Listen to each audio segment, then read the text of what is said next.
Hi everyone, my name is Dan McManus, and today I'm going to be speaking on the long-term care insurance subject, the three-legged stool of long-term care insurance. What I'm about to explain is one of the most important concepts regarding long-term care insurance you're likely to see, and without understanding it, you may very likely make significant mistaken assumptions that will cost you dearly. Without this paradigm as part of your thinking process, you'll miss the point about long-term care insurance and not protect yourself and your family as you should. Why don't we start by defining our terms? Just what is it we mean by long-term care? By long-term care, we're referring to chronic custodial care, either due to things in the physical arena like accidents, illness, stroke, just old age and frailty caught up with us, or in the cognitive arena called cognitive impairment. And we usually think of things like Alzheimer's, dementia, senility in that cognitive arena. Now, most care nowadays happens at home, but care can also be received in an assisted care facility or, God forbid, a skilled nursing home. The point is that long-term care insurance pays for care in any of these three venues. You should know, though, that very little to no long-term care is covered by any medical insurance, including Medicare. It might be helpful if we were to look at long-term care insurance as a three-legged stool, and let's call those legs today's cost, tomorrow's cost, and care duration. To begin, we need to start with a few known facts, and these statistics are firm. We now know that 68% of all adults fortunate enough to live to be 65 will need some kind of long-term care before they pass away. And for 3 out of every 4 couples, one of the spouses will need some form of care. So we can see that the risk is quite high. The average cost of care in California is now $205 a day, almost $75,000 a year, and these numbers are increasing every year, on average by about 5%. Now 5% per year means that the costs are doubling every 15 years.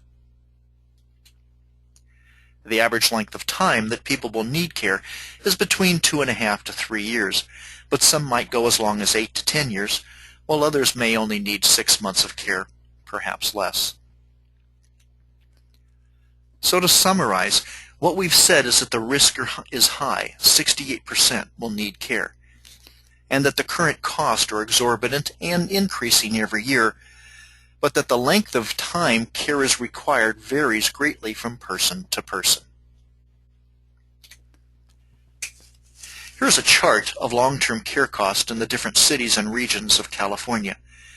Now, we typically use the cost of a single day in a semi-private nursing home as the rule of thumb, and you'll see that this cost does vary depending on where you live. Can you see a region that represents you? Now we throw out the first 2 columns, which represents the minimum and the maximum cost, and we typically use the number in that 3rd column or that medium figure for that area. For instance, the average cost per day for long-term care in Bakersfield is $204 a day, but in Santa Barbara it's $253 a day. Now these numbers are already outdated. We know that because of that last column on the right. That column shows the inflation rate per year for the last 5 years. And you'll note that it's averaging between 5 to 6% per year, but in some places, like Santa Barbara, the cost of care has grown by 10% per year. This leads me to a really critical point. The numbers here are just interesting to you and me right now, and that's because you and I don't need care now. The number we have to be concerned with is what that number will have grown to, thanks to inflation, down the road when we do need care. That's the number we have to prepare for, and that's the number, frankly, that scares me. Here's a chart that shows what that would look like. Now you'll notice on the left we started out at $200 a day, and with that the software created the chart on the right, showing how those costs will grow at 5% per year. Until 20 years from now, 5 years of care will run over $1 million. That's a pretty scary chart. Parenthetically, you should know that the real genius of long-term care insurance is that built into the policy is a 5% inflation protection element. That way, even though the premiums are designed to stay level, the value of that policy grows just like it showed on the previous chart. So we work with what we know now. Here's what we know. We know what the cost of care is where we live, and we can pretty accurately calculate where those costs will be in 15, 20, 25 years from now.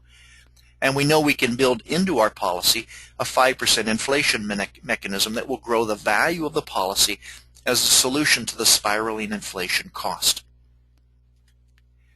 We know that without a policy, you and your family are at risk for whatever that number is when you do need care down the road.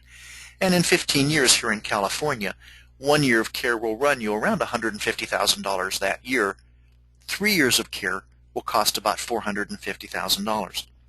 And that's just for one person. So to review, here's those two legs of our stool. The current cost of care where you live, and the future cost of care when you're more likely to need that care. The third leg, care duration, is the unknown. That is, how long we'll need that care down the road. That's the piece of the puzzle that none of us can be sure about, and where we can apply some flexibility to our planning. The fact is that we know our risk is high, but none of us have a crystal ball to tell us how long we'll need that care, and part of the equation that we have to tell the insurance company is what care duration we want them to pay that dollar per day amount. 2 years, 3 years, 4, 5, 6 years, lifetime unlimited.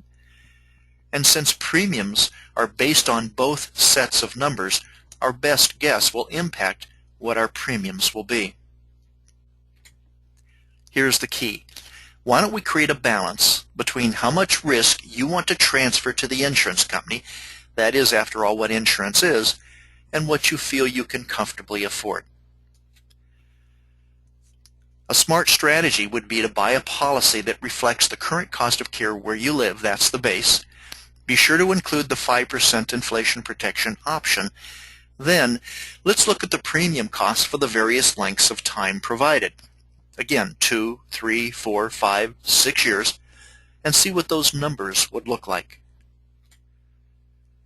The great benefit and relief for you is that with this policy, you now have something in place that will grow contractually every year and solve for the inflation factor.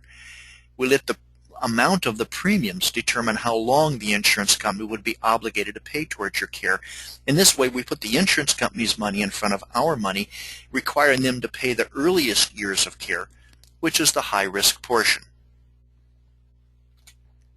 This way, the decision isn't, do I protect myself and my family or not?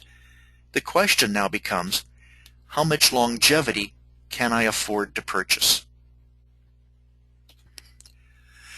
Sometimes we get stuck thinking that the question is to buy or not to buy, and that's crazy. Not having a policy in place means gambling on how our bodies will ultimately behave, and our families get stuck doing crisis management in the middle of the crisis. It means leaving ourselves and our retirement assets totally exposed to rampant inflationary pressures, and it leaves your spouse and your kids unprotected for the most likely risk you'll face in your lifetime. Does this make sense? It really comes down to this. Now that we know that you need some amount of coverage, and that this coverage must include an inflation solution, and since we don't know how much coverage you'll ultimately need, buy what feels to be an appropriate and balanced amount based on the premiums that you feel would be comfortable and affordable to you. There is no right or wrong. You can't make a mistake. Unless, of course, you get caught without any coverage. Oh, and one last thing. You should know that the premiums are also calculated based on your age and health. Younger and healthier is better. Also, no one company is always the most competitive. All things being equal, it really pays to shop. That's why I'm an independent broker that doesn't represent any one company, but rather I represent you to the insurance industry. I believe in shopping for my clients. And lastly, if having this coverage is starting to make sense to you, I know that you have questions. I have answers. I've indicated on the screen below a phone number and an email address where you can contact me. Write those down and then call or email me, and let's arrange a time for us to begin a conversation, answer your questions, and find out just the right combination of benefits and premiums for you. I hope you'll do this today. Thank you.